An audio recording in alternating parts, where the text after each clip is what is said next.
बाकी आज आपको मतलब एक पीडीएफ अपलोड हो जाएगी जिसमें मुझे लगता है तकरीबन 150 सवाल होंगे, 150 क्वेश्चन होंगे आपके। सारे के सारे प्रश्न मतलब पुलिस डिपार्टमेंट के हैं। सबसे बड़ी बात यह है वो पुलिस में, एसआई में, एएसआई में पिछले 5-6 वर्षों में जो पेपर हुए हैं, इवन जो पुराने भी पेपर हैं उसके क्वेश्चंस की पूरी आपको पीडीएफ मिल जाएगी विथ सॉल्यूशन। तो आप उससे प्रैक्टिस करते रहना, ठीक है। बाकी आइए हम लोग बढ़ते हैं आगे। अब तो पिछले क्लास में हमने आपको ये समझाया था कि अगर मैं आपसे कह रहा हूं कि किसी क्लास में 50% लोग पास हो रहे हैं तो जाहिर सी बात है जो बाकी के 50% है वो फेल हो रहे होंगे। तो अगर मैं आपसे कहता हूं कि 30% पास हो रहे हैं तो क्लियर है 70% फेल हो रहे होंगे। ये बात सबको समझ में आती है। अब कुछ सवाल हमारे प्रश्नों मतलब पेपर में बनते हैं जो वेन डायग्राम से सॉल्व होते हैं, ठीक है। तो जरा समझते हैं इन प्रश्नों को किस तरह से बनाया जाता है, ठीक है। पहले मैं आपको बता रहा हूं वेन डायग्राम से कैसे बनेगा, ठीक है। उसके बाद बताएंगे अगर 2 वाला डाटा दिया गया है तो उसमें कोई वेन डायग्राम की जरूरत नहीं है, हम डायरेक्ट भी ऐसे क्वेश्चन को सॉल्व कर सकते हैं। एक बार क्वेश्चन सभी लोग पढ़ लीजिए भाई, क्या दिया गया है, क्या बोला जा रहा है।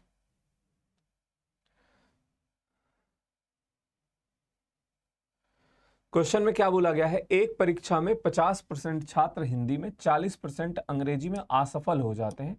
मतलब फेल होने वालों का प्रतिशत आपको बताया गया है और 20% ऐसे हैं जो दोनों विषय में असफल हो रहे हैं। देखो 2 सब्जेक्ट हैं तो आप क्या करते हो, 2 गोला हम लोग इस तरह से बनाते हैं, ठीक है। अब क्योंकि कुछ छात्र कॉमन है तो इस वजह से ये दोनों एक दूसरे को क्रॉस कर रहे हैं और इसको हम लोग रखते हैं एक बॉक्स में, यानी कि ये हो गया टोटल नंबर ऑफ स्टूडेंट हो गए इस तरह से। अब हमारे सवाल में देखो हर जगह फेल होने वालों की बात करी गई है। असफल का मतलब क्या है, फेल। यहां भी फेल का परसेंटेज, यहां भी फेल का, यहां पे भी बोला गया दोनों विषय में इतने फेल हो रहे हैं। मतलब जो हम वेन डायग्राम बना रहे हैं ये हम किसको दर्शाएगा, ये बताएगा फेल होने वालों को, ठीक है। तो आप देखो कैसे क्वेश्चन बनाते हो, इसका प्रोसेस क्या होता है, जो कॉमन है आप सबसे पहले उसको फिल करोगे, ठीक है। तो ये हो गया हिंदी वाला गोला और ये हो गया हमारा इंग्लिश वाला गोला, ठीक है। अब कॉमन कौन सा है, बोला गया 20% दोनों में फेल हो रहे हैं, तो मानी यहां पे आ गया यानी कि 20। यहां तक कोई दिक्कत। पार्ट 3 की वीडियो अपलोड नहीं हुई है, एक बार चेक कर लूंगा मैं, वैसे वीडियो अपलोड हो जानी चाहिए थी, बाकी पीडीएफ अपलोड नहीं हुई होगी, ठीक है। तो हमने क्या बताया, इन दोनों में कॉमन ये था। देखो आपके सवाल में बोला गया 20% दोनों विषय में फेल हो रहे हैं, तो हमने यहां पे 20 लिख दिया। ये हिंदी वाले में भी है, इंग्लिश वाले में भी है। अब सवाल में हिंदी में देखो 50 है, तो भैया हिंदी वाले गोले में 20 पहले आ गए हैं, तो 30% यहां पे और आगे देखो हो गया ना, 30 20 50। इंग्लिश में 20 आ चुका है, टोटल 40 है, 20 हमने और लिख दिया। तो आप मुझे ये बताइए, अब देख के बताओ कि फेल होने वाले कितने परसेंट हैं टोटल, बताइए। 30 प्लस का 20, 50 प्लस का 20, हर जगह परसेंटेज लगा हुआ है, यानी कि टोटल 70% छात्र ऐसे हैं जो किसी ना किसी सब्जेक्ट में फेल है, ठीक है। 70% कैसे हैं जो किसी ना किसी सब्जेक्ट में फेल है, ठीक है। तो पास इन बोथ सब्जेक्ट क्या हो जाएगा भाई, जो बच गए वो दोनों विषय में क्या है, पास है। तो ये आपका कितना आ जाएगा, 100 में से 70 घटाएंगे तो आपका करेक्ट आंसर कितना हो जाएगा, 30%। बताओ क्लियर है कि नहीं, बताइए समझ में आ गया। बट मैं आपको समझाऊंगा डायरेक्ट कैसे करना है। ये तो एक क्वेश्चन बता दिया भाई वेन डायग्राम से किस तरह से होगा, ठीक है। बाकी हम लोग इसको करेंगे डायरेक्ट।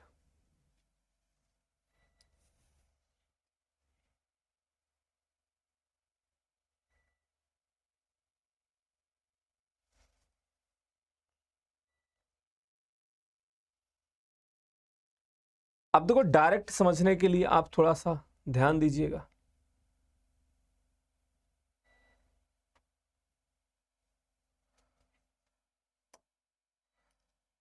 अब डायरेक्ट में एक दिक्कत ये आएगा, ये गोला इरेज नहीं होता है, जबकि इसको भी इरेज करने का ऑप्शन देना चाहिए भाई। अगर किसी ने ये बना दिया है तो इसको भी तो इरोज मतलब सॉरी इरेज होना चाहिए ना। ये शायद काम कर जाए तरीका कुछ।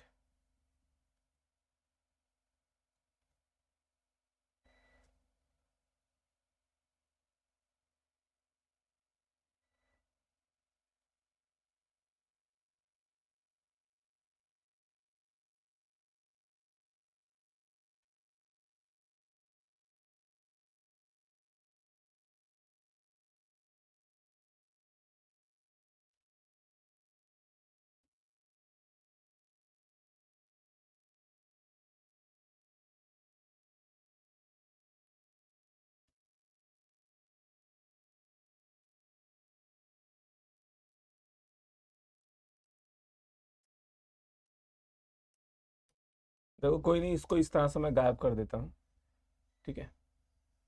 उसके बाद इस क्वेश्चन को समझते हैं कि क्या कह रहा है इसमें। हम लोग विदाउट डायग्राम के कैसे इस सवाल को बना सकते हैं।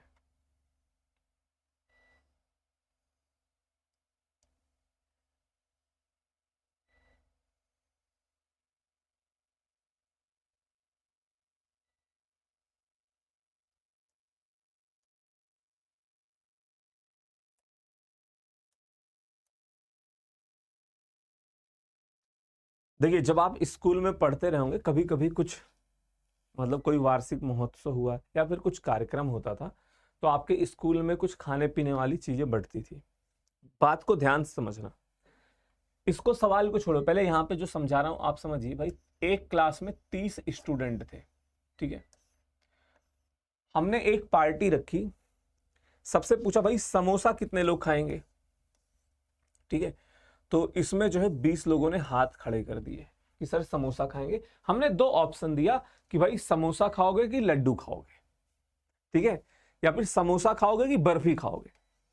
तो समोसे वाले में 20 लोग, और जबकि मैंने बोला कि भैया एक ही मिठाई खानी है, और कुछ लोगों ने यहां पे भी हाथ खड़ा किया, और हमने जब हाथ काउंट किए मतलब संख्या काउंट करी तो यहां पे 18 आ गई। अब क्लास में थे 30 लोग, समोसे के लिए हाथ खड़े कर दिए 20 लोगों ने, तो नियम से क्या होना चाहिए था भाई, 10 जो बच गए उनको बर्फी मिलनी चाहिए, बट बर्फी के लिए भी 18 लोगों ने हाथ खड़े कर दिए। तो ये 38 का मतलब क्या हुआ, आप बात को समझो, देखो क्वेश्चन तुरंत खत्म हो जाएगा भाई। 20 + 18 का मतलब आप ये समझ रहे हो कि गुरुजी यहां पे ये जो 8 लोग हैं, ये यहां भी हाथ खड़े किए हैं, यहां भी हाथ खड़े किए हैं, यानी कि ये 8 छात्र जो है वो दोनों चीजों के लिए हाथ खड़े कर रहे हैं, मतलब दोनों जगह पे कॉमन है। पार्ट 3 का बता रहे हैं, वीडियो अपलोड नहीं हुआ है, उसको मैं इस क्लास के बाद एक बार चेक करवा लेता हूं क्या दिक्कत है पार्ट 3 वाले में, ठीक है। बाकी अभी इसको पढ़ लो। अब यही कंसेप्ट हम लोग क्या कर रहे हैं इस सवाल में भी यूज, अरे भाई साहब ये तो दिक्कत हो गया। यही कंसेप्ट जो है हम लोग इस सवाल में भी यूज करेंगे, ठीक है।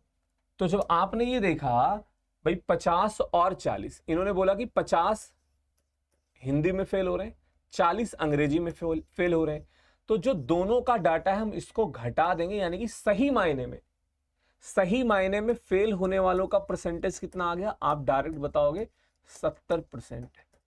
तो पास कितने होंगे भाई, क्लास में टोटल नंबर ऑफ स्टूडेंट होंगे 100%, तो 100 में से 70 घटाओगे, 30% आपके प्रश्न का सही जवाब हो जाएगा। क्लियर।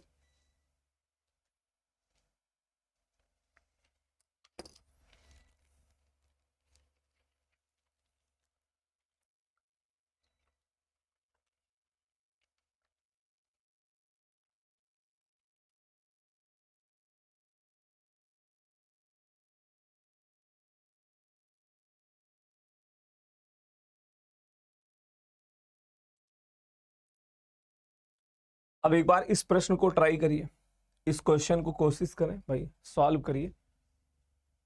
बन जाता है तो अच्छी बात है, और देखो बनेगा, अगर आप सच में ट्राई करोगे तो क्वेश्चन आपसे बनेगा।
अब देखिए सवाल में क्या बोला गया है कि 52% हिंदी में, 42% अंग्रेजी में असफल होते हैं, 17% दोनों विषय में फेल हो रहे हैं। ठीक है, तो सही मायने में फेल होने वालों का परसेंटेज कितना होगा भाई, कितने लोग फेल हो रहे हैं? 52 इन्होंने बताया है हिंदी में और 42 बताया है अंग्रेजी में। बट कुछ छात्र ऐसे हैं जो दोनों सब्जेक्ट में फेल हो रहे हैं, मतलब इनको 2 बार काउंट कर लिया गया है, तो इन्हें आप घटाओगे। तो 94 में से आप 17 माइनस करेंगे तो ये आपका कितना आ जाएगा भैया, 77 आ जाएगा, यानी कि 77% आ जाएगा। तो पास होने वालों का प्रतिशत कितना हो जाएगा, 100 में से आप 77 घटाओगे, 100 माइनस का 77, यानी कि ये आपका हो जाएगा 23%। क्या होगा, 23% आपके सवाल का सही जवाब हो जाएगा। क्लियर? बहुत बढ़िया। देखो अभी दिक्कत कहां पे आती है वो भी आपको पता चलेगा। सेम कंसेप्ट का सवाल है। अच्छा, अब यहीं पे आप समझो, जैसे आपसे मैं कह देता कि भैया दोनों सब्जेक्ट में पास होने वाले 2300 हैं, 100 गुना दे देता। आपसे कहता बताओ क्लास में टोटल कितने लोग हैं, तो 100% की वैल्यू आपको पता है, आप 100 का गुणा करा लेते। समझ रहे हो? तो अगले वाले प्रश्न में क्या किया गया है, वहां पे स्टूडेंट की संख्या बता दी गई है, तो आपको वो कंपेयर करना है, यानी कि उनकी तुलना करानी है। ठीक है,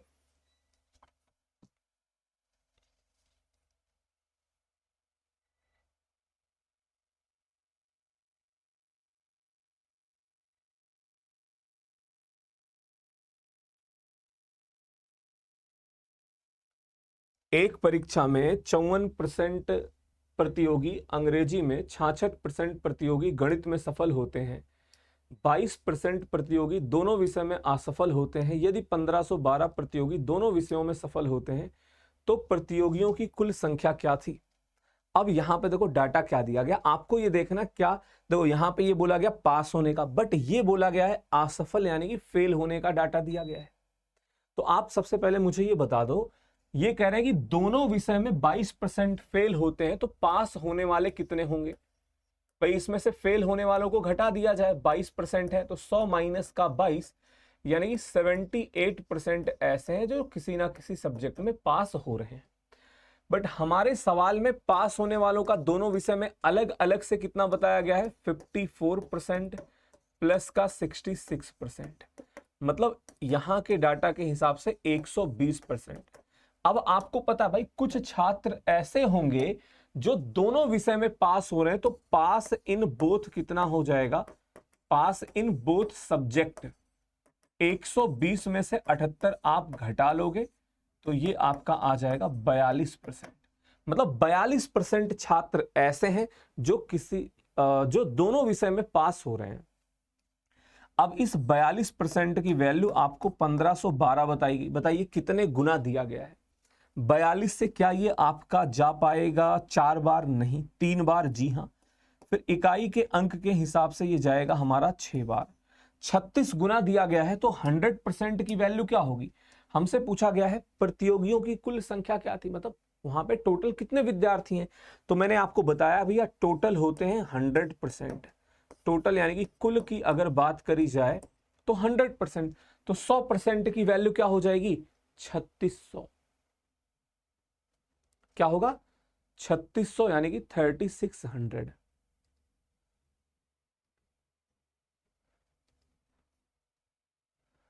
बताइए क्लियर है?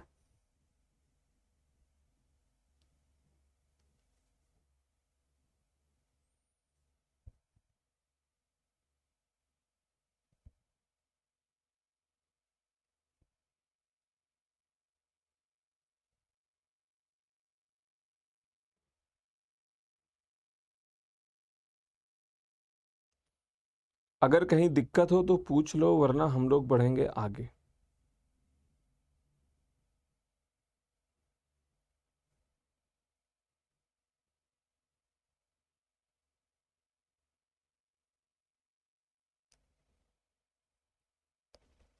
तो यहां पे आपको देखो यही ध्यान देना था, पिछले डाटा में सब कुछ सेम था, यहाँ पे पास होने वालों का, बट ये फेल होने वालों का था। तो हम यहाँ पे भी पता कर लिए कि अगर दोनों विषय में 22% फेल हो रहे हैं तो एक्चुअल में, मतलब सही मायने में पास कितने हो रहे हैं, 100 माइनस का 22, यानी कि 78%। फिर इन्होंने अलग अलग सब्जेक्ट में बताया है, मतलब देखो कुछ लोग ऐसे होंगे जो यहां भी पास है यहां भी पास है, तो वो कैसे पता चल गया भाई? 42% ऐसे हैं जो यहां भी है यहां भी है। इसका आंसर बताइए। सेम उसी तरह का क्वेश्चन है, बट इसको खुद से आप ट्राई करें। देखो पता, एक बार आप समझ गए ना, मतलब रिवीजन किया आपने, समझ गए ना, तो आपको ये सब नहीं लिखना पड़ेगा। आप सिर्फ देखोगे अच्छा 22, देखो पेपर में ना कैसे कैलकुलेशन होती है ये समझो, और ये 54 प्लस का 66, चलो 120 जोड़ लिया, ये सब नहीं लिखना, ऐसे रफ कैलकुलेशन होती है। इतनी कैलकुलेशन होती है पेपर में। लेकिन आप सोचो, आवाज चली गई, ये कैसे हो सकता भाई? आवाज तो जा रही, फिर से एक बार देखना।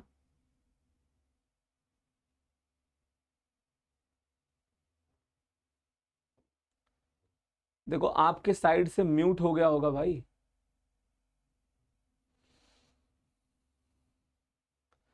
ठीक है, तो बट अगर मैं ऐसे बताऊंगा तो आप चीजों को समझ नहीं पाएंगे। चलिए इसका आंसर बताइए क्या होगा।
तो क्वेश्चन में क्या दिया गया है, एक परीक्षा में 60% छात्र अंग्रेजी तथा 70% छात्र गणित में सफल हुए, लेकिन 20% छात्र दोनों विषयों में असफल हो गए। यदि 2000 छात्र दोनों विषयों में सफल हुए तो परीक्षा में कुल छात्रों की संख्या क्या थी? सेम वही कंसेप्ट। आप बताइए सही मायने में पास होने वाले कितने लोग हैं भाई, बताओ। इन्होंने बोला 20% छात्र दोनों में फेल हो रहे हैं, तो 100 माइनस का 20 यानी कि 80% ऐसे हैं जो पास हो रहे हैं। बट सब्जेक्ट के हिसाब से देखा जाए तो 60 प्लस का 70 यानी कि इसके हिसाब से तो आ रहा है 130%। अब आपको यहां पे समझ में आ गया 50% क्या है, सीधा दिख रहा है ना, 50% ज्यादा ये जो आ रहे हैं ये पास इन बोथ सब्जेक्ट है। ठीक है, यानी कि दोनों में कॉमन है यही 50%। और 50% की वैल्यू हमारे क्वेश्चन में बताई गई है 2000, तो 100% की वैल्यू क्या होगी बताइए? 100% का मान क्या होगा? 4000 होगा। क्या होगा? 4000 होगा।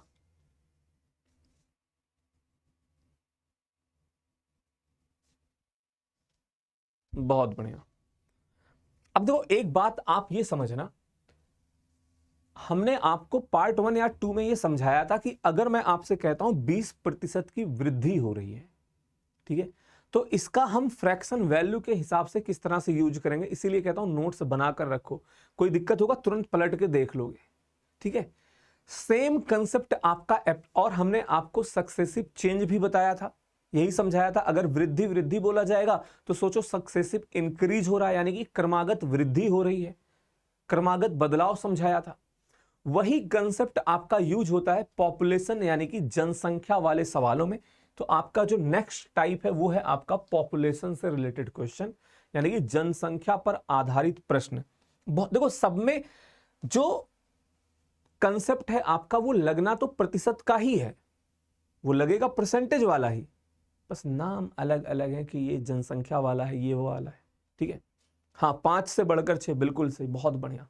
और देखो जो पता, अगर आप ईमानदारी के साथ जैसे पढ़ा रहा हूं भाई साहब, पढ़ लिया ना, फिर आप भी कहोगे बाद में गुरुजी क्या मैथ पढ़ा दिया, भूलना चाहोगे फिर भी भूल नहीं पाओगे। ठीक है, कंसेप्ट वगैरह चीजें समझ में एक बार आ गई ना तो फिर आपको पढ़ने में मजा खुद आने लगेगा।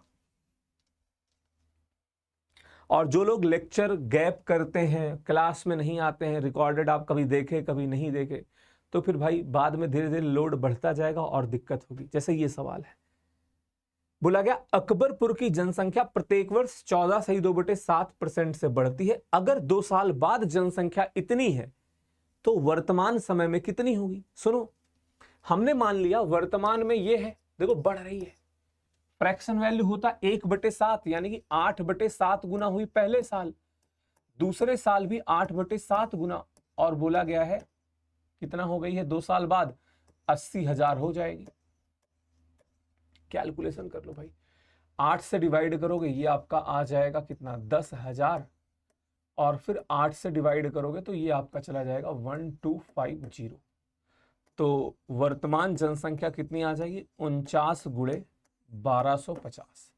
कैलकुलेशन कर लेते हैं। देखो अगर ये 50 होता तो आता 62,500, उसमें 1250 की कमी होगी तो 61,250 क्या होगा, आपके क्वेश्चन का राइट आंसर हो जाएगा, यानी कि 61,250 आपके क्वेश्चन का सही जवाब होगा।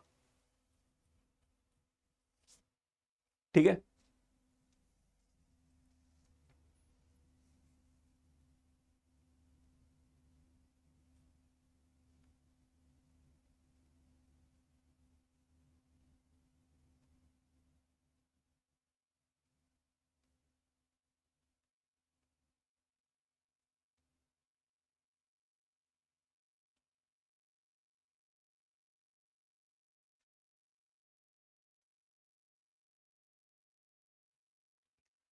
अच्छा इसी को देखो, मैंने आपको एक टर्म, एक शब्द आपने सुना होगा जब आप पढ़ रहे थे, ये बोला था रेशियो मेथड, सुना था कि नहीं।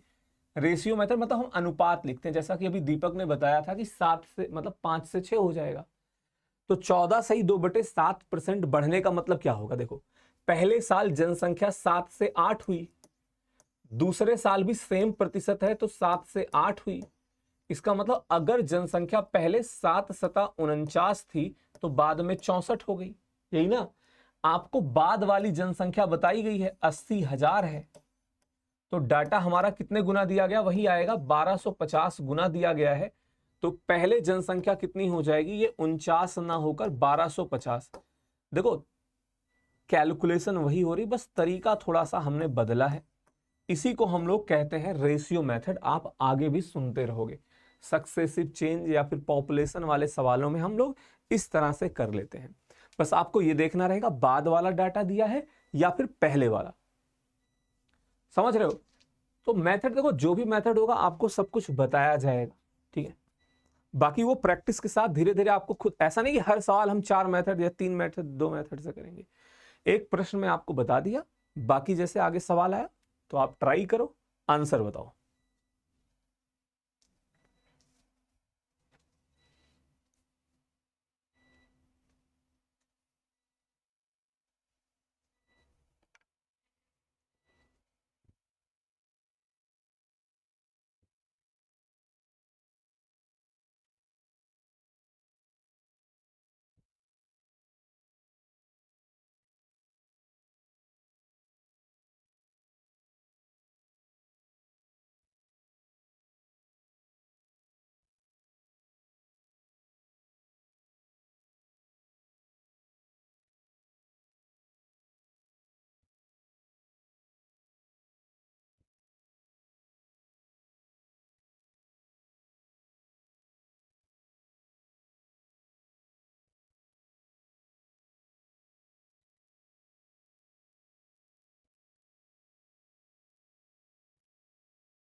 यहां पे क्या बोला गया, अयोध्या की जनसंख्या प्रत्येक वर्ष 11.1/9% बढ़ती है, अगर वर्तमान जनसंख्या 64,800 हो तो 2 साल पहले की जनसंख्या ज्ञात कीजिए।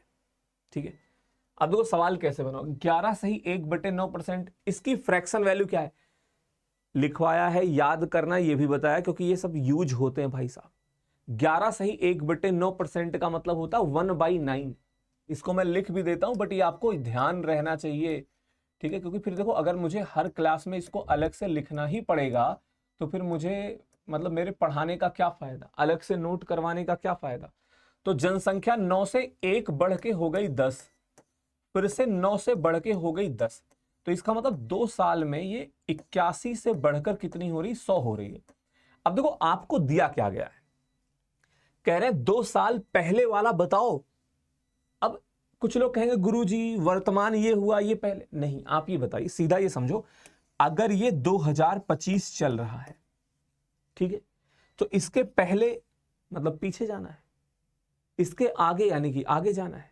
अब अगर मैं कह रहा हूं कि वर्तमान है, पहले की बात कर रहा हूं मतलब पीछे जाना है, वर्तमान से बाद की बात करूंगा तो आगे जाना है, समझ रहे हो ना। तो इसमें आपको कंफ्यूज नहीं होना है। तो हमसे पहले वाली जनसंख्या पूछी जा रही, अभी वाली दी गई, वर्तमान दिया गया है, यानी कि 100 यूनिट की वैल्यू आपको 64,800 दिया गया है। तो डाटा आपका 648 गुना है, ठीक है। तो ये 81 ना होकर 2 साल पहले की जनसंख्या कितनी रही होगी, 648 गुना। देखो इकाई का अंक 8 आएगा।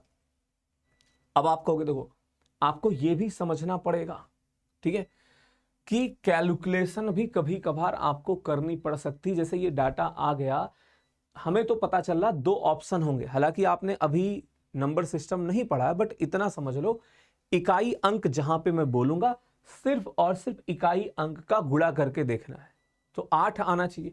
तो ये दोनों ऑप्शन तो होंगे नहीं, हमारा आंसर 9 से भी डिवाइड होगा, ठीक है। तो 5 4 9 और ये 16 2 18, ये हमारा 9 से डिवाइड है, 8 8 16 24, ये 9 से डिवाइड नहीं है, ठीक है। अभी आप ये नंबर सिस्टम में पढ़ोगे, मतलब आप कैलकुलेशन से बच जाओगे यहां पर भी।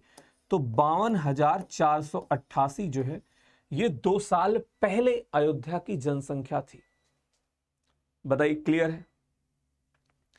अखिल जी स्वागत है आपका क्लास में, बट डेली जो है देखो जो पिछला आपका छूटा है उसको कवर कर लीजिएगा, ठीक है। बहुत ज़्यादा क्लासेस नहीं हुई हैं और बीच में आपको संडे भी मिलेगा, और फिर कोशिश करिएगा लाइव ही क्लास अटेंड करने की, ठीक है।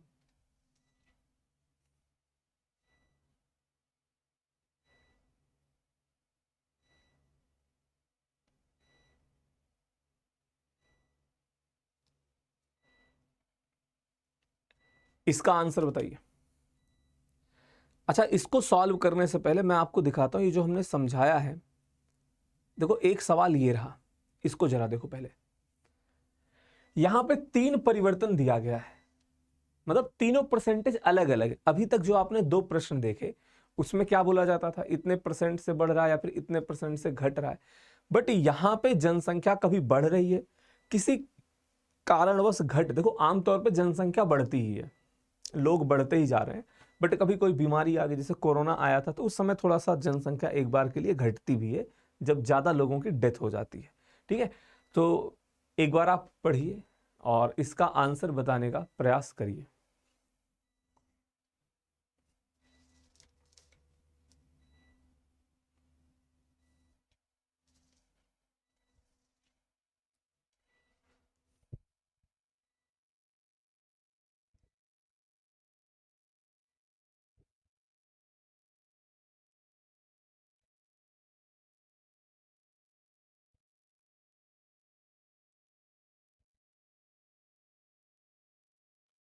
तो क्या कह रहे हैं, किसी शहर की जनसंख्या पहले साल 10% बढ़ी, दूसरे वर्ष 20% घट जाती है, परंतु तृतीय वर्ष 25% बढ़ जाती है, तो वर्तमान जनसंख्या ज्ञात करें 3 साल बाद इतनी है।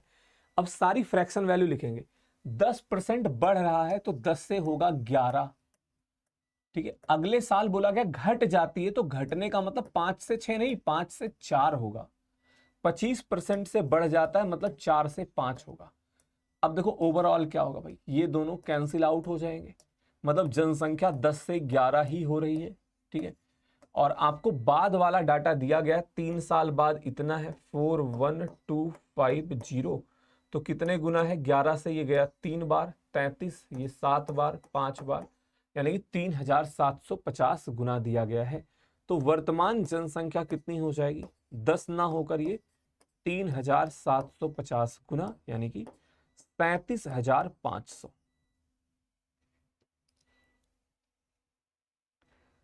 क्या होगा? 37,500 आपके सवाल का सही जवाब हो जाएगा। क्लियर? तो समझ में आ गया किस तरह से आप फ्रैक्शन वैल्यू का यूज कर रहे हो।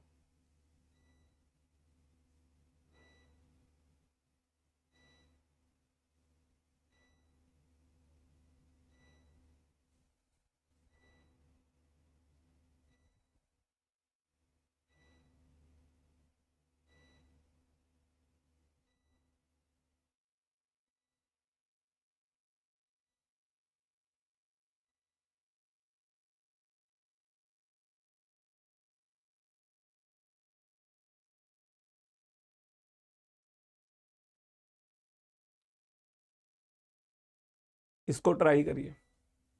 एक कस्बे की जनसंख्या 80,000 है। पहले साल में इसमें 8% की कमी होती है और दूसरे साल में 5% की वृद्धि होती है। अब देखो, मैं कुछ आपको ऐसे डाटा दिखाऊंगा जहां पे कैलकुलेशन में आप फंस सकते हैं, ठीक है। और इसके अलावा भी देखो, मैं क्या करता हूं, पहले आपका सारा टाइप कंप्लीट कराऊंगा कि ऐसे ऐसे ऐसे है, उसके बाद फिर कुछ परसेंटेज के ही मिक्स क्वेश्चन भी कराऊंगा, ठीक है। तो वहां पे और भी थोड़ा सा जो जैसे मान लो आप कर रहे हो सवाल बना रहे हो, फ्रैक्शन वैल्यू का चलो आपने यूज कर लिया 10, 20, 25 में, कल को पेपर में यहाँ पे जैसे 8 देके यहाँ पे दे दिया 3% की वृद्धि होती है, तो कैसे होगा। और रियल डाटा की बात करें तो पेपर में कभी ऐसा नहीं देता है ना कि जो है जनसंख्या कुछ भी मतलब परसेंटेज से बढ़ गई कि आप कैलकुलेशन ही ना कर पाओ या फिर वैल्यू दशमलव में आए। भाई जनसंख्या की बात हो रही है तो वो आपका एग्जैक्ट पूर्णांक ही आएगा, ऐसा नहीं कि दशमलव या फ्रैक्शन में आएगा। आदमी तो पूरे होंगे ना।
पार्ट 3 हुआ है बट उसकी वीडियो मतलब आप ही लोग बता रहे हो कि दिख नहीं रही है।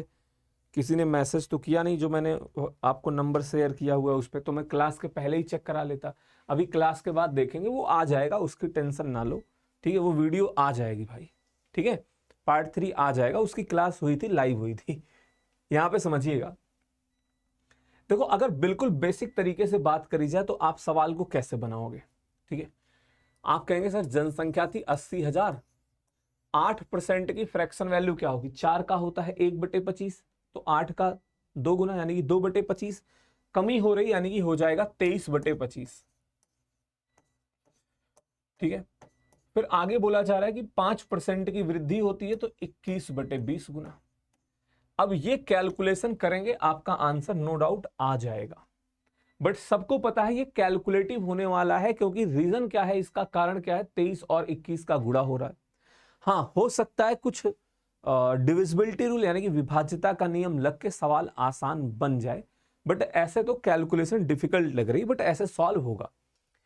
अब अगर इस तरह के मतलब छोटे परसेंटेज दिए जा रहे हैं, 2, 3, 4, 5, 6, 7, 8, तो आपको कैसे बनाना है इसका एक मैं स्मार्ट अप्रोच आपको बता रहा हूं। खासकर ये पॉपुलेशन या फिर कहीं भी अगर प्रतिशत कैलकुलेट करना है, आपको लगाना है। प्लीज बोर्ड पर ध्यान से देखिएगा, देखो इन्होंने बोला है कि 80,000 का, देखो छोटा सा परसेंटेज होगा तो परसेंटेज कैलकुलेट करना बड़ा आसान होगा। 8% इसका कितना होगा, 8 अठाई 6400। क्या यहां तक किसी को कोई दिक्कत बताइए? 8,000 पे 8% की कमी हुई, हमने 8% कम कर दिया। अब ये जनसंख्या है, इसमें बोला जा रहा 5% की वृद्धि होती है पूरे में, तो इसका 5% क्या होगा वृद्धि भाई? 5% इसका कितना हो जाएगा, 4,000। अब देखो इसका 5% आप कहोगे सर बढ़ रहा है, लेकिन ये है तो निगेटिव ना, माइनस प्लस का गुणा माइनस ही होता है, तो इसका 5% कितना होगा, माइनस का 320। बस सवाल आपका खत्म है भाई, घटा वटा लो। ठीक है, तो 84,000 में से हमें क्या करना है, ये आ जाएगा 6 7 और 2 जीरो, ये घटा दो, आपका आंसर आ जाएगा, यहाँ पे 0 हो जाएगा, यहाँ पे 8 हो जाएगा, यहाँ पे 2 हो जाएगा, और यहाँ पे आपका 7 आ जाएगा, यहाँ पे 7 आ जाएगा। ये कैलकुलेशन को काफी आसान कर दिया।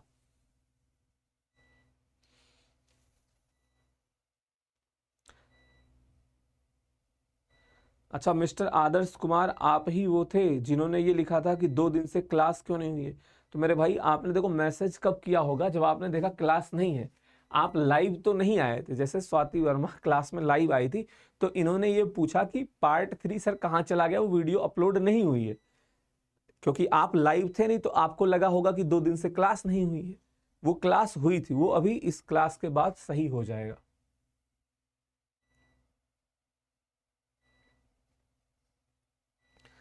तो अब देखो यहां पे आपको ये भी समझना है हम क्या कर रहे हैं।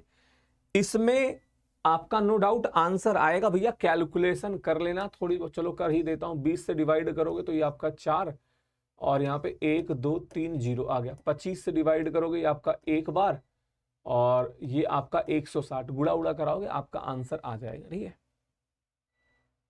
ठीक है ना, लिख देता हूं यहाँ पे। बट यहाँ पे देखो ये कैलकुलेटिव है, इसमें कैलकुलेशन करना पड़ेगा। तो कैलकुलेशन को आसान हमने कैसे किया, आपको क्या समझाया? पहले बोला गया था 8% की कमी, ठीक। अब बोला गया 5% की वृद्धि, तो इसका भी 5%, इसका भी 5%, बट चिन्ह का ध्यान रखना, ठीक है। भले ही इसका ये 5% है, बट है तो ये निगेटिव ना। इसका आंसर बताइए।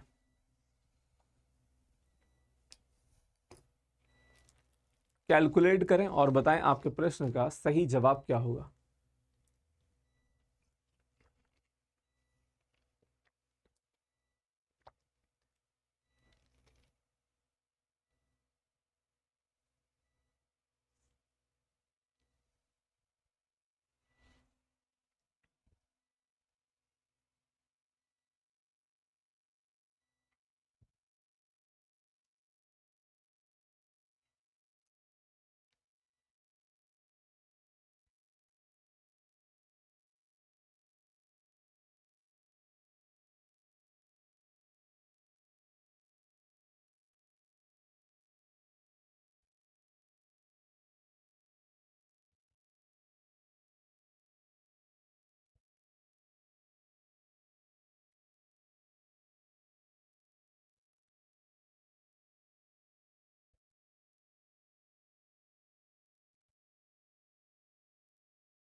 अब यहां पे क्या दिया गया है, एक शहर की जनसंख्या 1,25,000 है, जन्म दर इतना है, मृत्यु दर इतना है।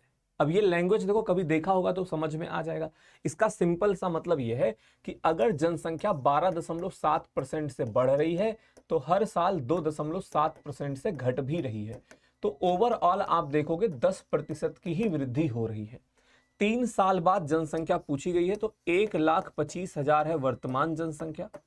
पहले साल बढ़ेगा तो 11/10 गुना, अगले साल भी 11/10 गुना, उसके अगले साल भी 11/10 गुना, क्योंकि यहाँ पे 3 साल की बात करी गई है।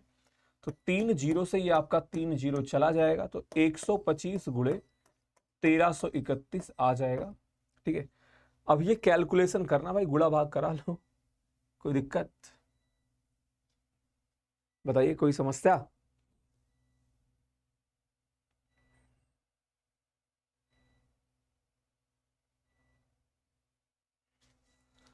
पांच तो 7 4 11, 5 3 8 4 12,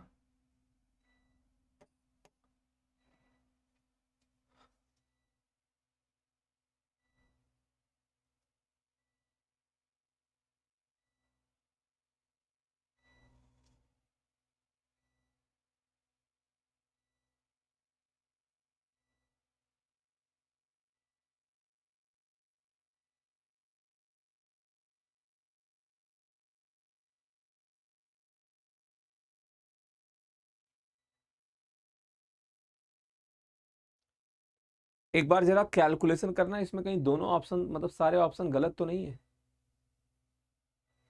क्योंकि भाई लास्ट में तो 25 का मल्टीपल आना चाहिए और दोनों 11 से डिवाइड नहीं हो रहे हैं। 5 3 8 1 9।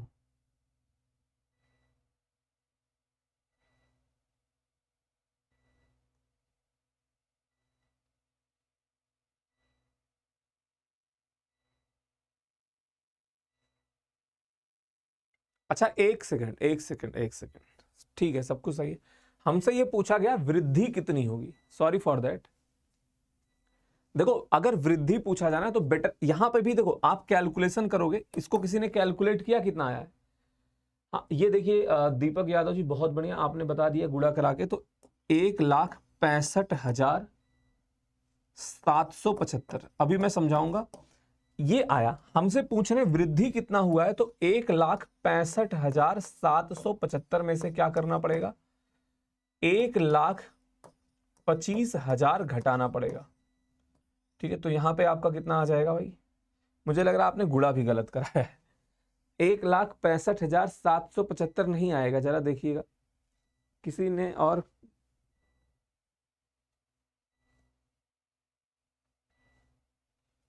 चलो, अब इतने देर में भाई गुणा भी गलत करा रहे हो, तो ये आपका आएगा 1,66,375 अगर गुणा कराओगे तो। ठीक है, तो 1,66,375 ये आ गया, तो घटाओगे यहाँ पे आपका 375, यहाँ पे 1 आ जाएगा 4। ठीक है, तो ये हमारा आंसर हो जाएगा ऑप्शन नंबर बी। ठीक है, क्योंकि हमसे वृद्धि पूछा गया है। लेकिन ये सवाल आसान हो जाता कैसे? कैलकुलेशन को देखो थोड़ा सा आसान हम लोग कर सकते थे भाई। अगर हमसे डिफरेंस पूछा जाए ना, तो आप तो मैं अननेसेसरी कैलकुलेशन क्यों करूं भाई? क्यों मैं गुणा भाग करके पता करूं कि 3 साल बाद जनसंख्या क्या होगी? हमसे वृद्धि पूछा गया है, कितने बढ़ रही है जनसंख्या, तो जनसंख्या होगी 10 से 11 पहले साल, तो रेशियो मेथड वहां पे लगाना पड़ेगा।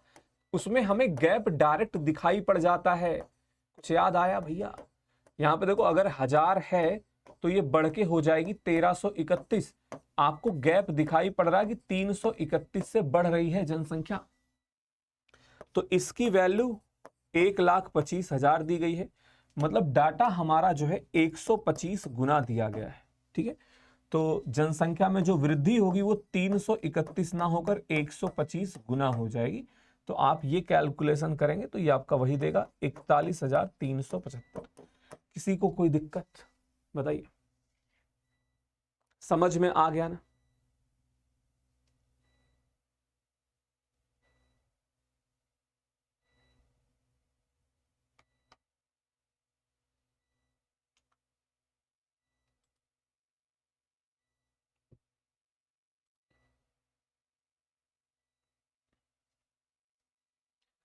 तो देखो, पता इसीलिए हमने बोला एक बार पूरे मन से पढ़ो, नोट्स बना लोगे, फिर आपको उसमें मतलब ये 2-2 3 दिन, अब जैसे कोई वीडियो से ही रिवीजन करेगा भाई, आप हर बार परसेंटेज 9 घंटे या 10 घंटे में नहीं पढ़ोगे। आप नोट्स बनाए रहोगे तो रिवीजन जल्दी होगा। तो जब फाइनल रिवीजन करने का समय आएगा तो हो सकता है आप 1-2 घंटे में पूरे टॉपिक का रिवीजन कर लेंगे। इसीलिए नोट्स बनाना बहुत जरूरी है। हालांकि मैं पीडीएफ वगैरह सब कुछ आपको प्रोवाइड कर रहा हूं, इसलिए कुछ लोग आलसी हो जाते हैं। ठीक है, तो आप अपने लैंग्वेज में जो जरूरत पड़े उसको लिखिए। अब यहां पे एक कंसेप्ट समझना, चलो इसको अलग से ही बता देता हूं। कोई देखो, ये मतलब ये भी मैं आपको बताऊंगा कि ऐसा नहीं कि ये कुछ एकदम अलग सी चीजें आपको बता रहा हूं। ठीक है, कुछ बातें आएंगी जो एकदम अलग होंगी। बाकी ना मैथ भी आप अपने डेली लाइफ से रिलेट कर सकते हो। कैसे, ये बताओ, कल को आपकी नौकरी लग गई, आप दरोगा बन गए, तो क्या करोगे? आपकी जो आय होगी, यानी कि जो आपकी इनकम होगी, बोले गुरुजी पहले तो एक बुलेट निकलवा लूंगा, ठीक है, और लड़कियां कहेंगी मैं तो शॉपिंग कर लूंगी, ठीक है, सब मिला के कुछ पैसा खर्च करोगे, ठीक है। तो आप कुछ पैसा खर्च करेंगे और कुछ पैसा आप बचाओगे, ठीक है। यही दो काम आप करेंगे। मतलब अगर आपकी इनकम हो रही तो उसमें से कुछ पैसा खर्च होगा और कुछ पैसा बचेगा। इसी पे हमारे जो है सवाल बनते हैं। इसको इंग्लिश में हमने क्या लिखा है? इनकम बराबर किसके होगा? एक्सपेंडिचर प्लस का सेविंग के। क्या बताया हमने? इनकम जो है वो किसके बराबर होगा? एक्सपेंडिचर प्लस का सेविंग के। तो ये कोई अलग सा फॉर्मूला नहीं है, ये बिल्कुल बेसिक सी बात है जो सबको पता है, बस मैं ये बता रहा हूं कि इसका यूज होने वाला है, ठीक है।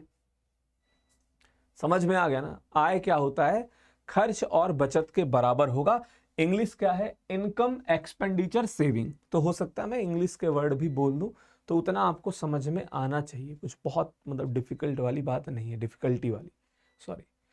राम के खर्च तथा बचत का अनुपात 5:3 है। यदि उसकी आय 12% बढ़ जाती है और खर्च 15% बढ़ जाता है तो उसकी बचत में कितना प्रतिशत का परिवर्तन होगा? एक सवाल हमें बताने दो। देखो भाई, इन्होंने उसके आय, सॉरी, खर्च और बचत का, अब शॉर्ट फॉर्म में लिखूंगा, ये एक्सपेंडिचर है, ये सेविंग है। इन दोनों का जोड़ क्या होता है? इनकम होता है, ठीक है। इसका अनुपात बता रखा है 5:3। इसका मतलब वो 8 यूनिट कमाता रहा होगा। इस बात से किसी को कोई तकलीफ? भाई जब 8 कमाएगा तभी तो 5 खर्च करेगा, 3 बचाएगा। इन्हीं दोनों का जोड़ तो इनकम था। सीधा आपको क्या करना, बहुत ही कॉमन क्वेश्चन होते हैं, आप पेपर उठाकर देखोगे 2025 में जो एग्जाम हुए, 24 में सवाल आपको दिखेंगे, उठाकर देखना कभी। आय में बोला गया 12%, तो जहां पे जो बोला गया उसके नीचे लिख लो 12%। खर्चे को बताया गया है 15% का परिवर्तन, यहां वाला पूछा गया, बस गुणा करा लीजिए। 12×8 = 96 बराबर 15×5 = 75 हो गया, प्लस का ये 3x हो जाएगा। तो 3x की वैल्यू आ जाएगी 21, x का मान आ जाएगा 7, यानी कि उसके बचत में 7% का परिवर्तन हुआ है।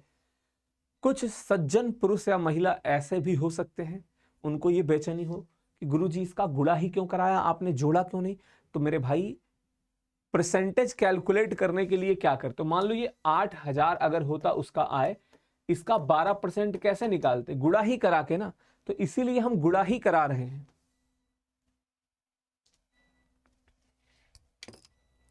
यही प्रोसेस आपको फॉलो करना है, क्वेश्चन आपका बहुत ही आसानी से बन जाएगा, ठीक है। अब एक बात और समझना, कल को एग्जामिनर कंफ्यूज करने के लिए पता क्या करेगा? वो बता देगा राम की आय रुपए में इतनी है, रुपए में इतना खर्च करता है। हम तुरंत उसका अनुपात बना लेंगे, ठीक है। हम तुरंत उसका रेशियो ले लेंगे, यानी कि अनुपात में उसको कन्वर्ट करेंगे, क्योंकि हमें तो परसेंटेज चेंज बताना है ना।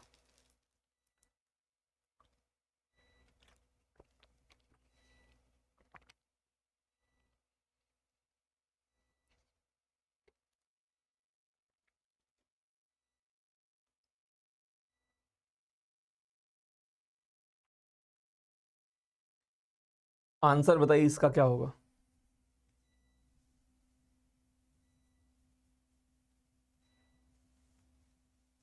कैलकुलेट करके बताएं।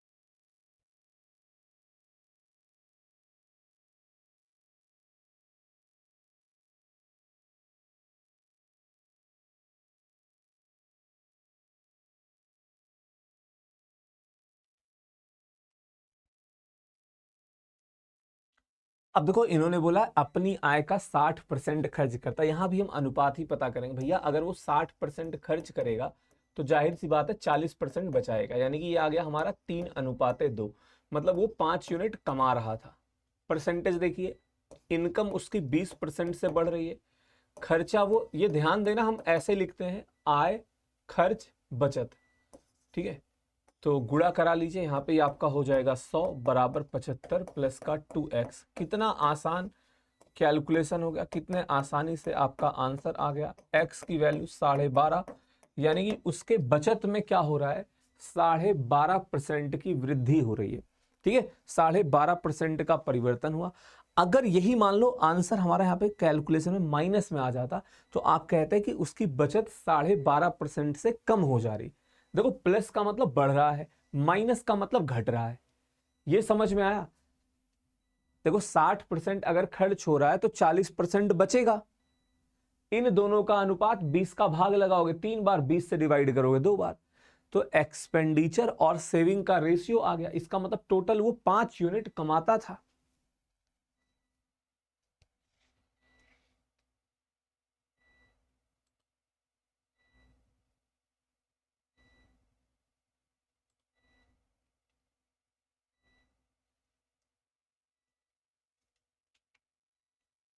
इसको ट्राई करिए।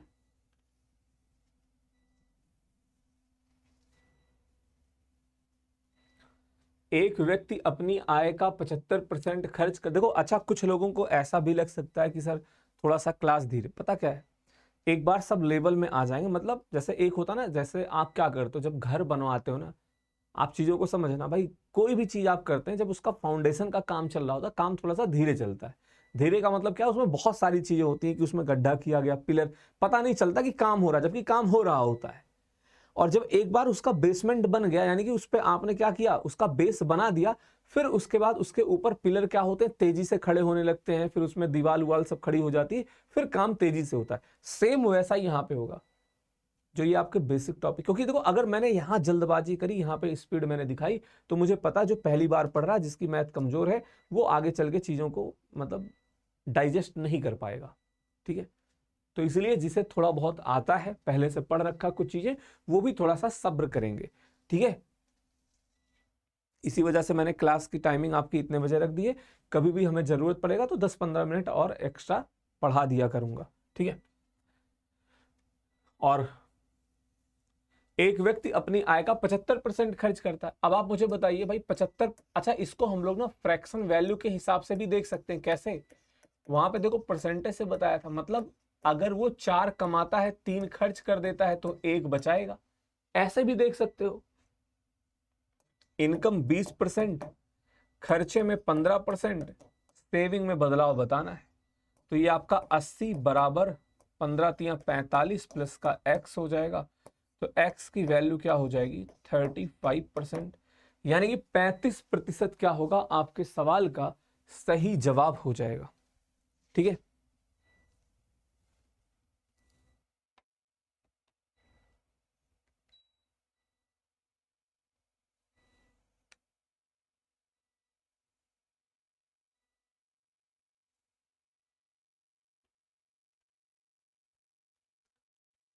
नोट कर लीजिए, बाकी आज की क्लास को हम लोग यहीं पे समाप्त करेंगे।